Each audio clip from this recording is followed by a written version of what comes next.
Hi, Selena. Thanks so much for a really interesting presentation on the digital divide. I thought you did a really nice job with the Prezi. I think it was Kelly on the discussion site that pointed out that the Prezi was really well organized, and I thoroughly agreed. And it was very nice to see a Prezi that didn't make me seasick, which sometimes they do. So this was great. I really liked here the way it was sort of laid out in this nice circular form. Um, I'm not going to go through every single slide, but I thought your presentation had an awful lot of content, which was fantastic. It was really very detailed in a good way, and really emphasized that question of what the digital divide really is. And I thought you addressed, without getting into a lot of complicated detail, I thought you really did a good job of addressing some of the conflicting definitions of what digital divide can actually mean. I liked this section here, the what causes and contributes to the digital divide, because I think some of the points that you raised here are ones that maybe aren't really well articulated or really often thought about in sort of not only in the literature but just kind of in our everyday life. Um,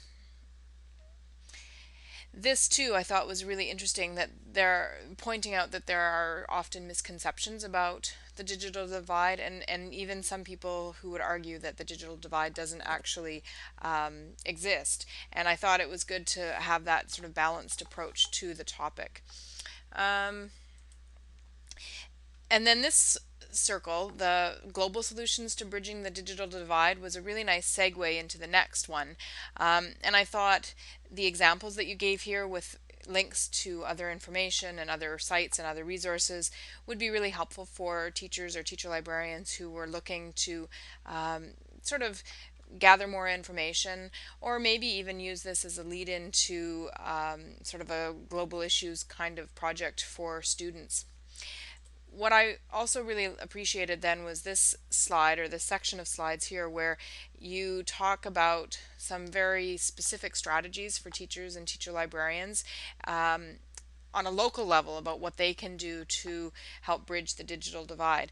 And one of the concerns or criticisms of particularly the Oler book that we've been reading this week, as you know, or last week I guess it is now, was that, and but also the Hamlet's Blackberry book and even the Shallows book to a certain extent, is there was a lot of information shared but not a lot of solutions that were proposed. And I think what you've done here is nicely given teachers and teacher librarians some ideas for what they can do locally to help bridge the digital divide in their own communities.